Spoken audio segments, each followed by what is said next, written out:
500 మంది కొంప ఉసురు తీసుకున్నావు, వాళ్ళ కొంప కొల్లేరు చేసినావు. 500 మంది అన్నదాతలు ఆత్మహత్య చేసుకుంటే ముఖ్యమంత్రి గారు అందాల పోటీలో బిజీగా ఉన్నాడు, రివ్యూ చేసే టైం లేదు. కల్లాల వడ్లు అట్లే ఉన్నాయి, కొనటోడు లేడు, కాంట పెట్టేటోడు లేడు, పట్టించుకున్నోడు లేడు.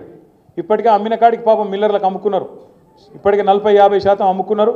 ఆడనో ఈడనో 10% 20% కొన్నారు, కానీ దాన్ని పట్టించుకున్నోడు లేడు. వానలు పడుతున్నాయి, కళ్ళాలల్లా వడ్లు కొట్టుకుపోయే పరిస్థితి ఉన్నది. ధాన్యం మొలకలెత్తి రైతు ఆగమై రోడ్డు మీద పడే పరిస్థితి ఉన్నది. అడిగినోడు లేడు, పట్టించుకున్నోడు లేడు.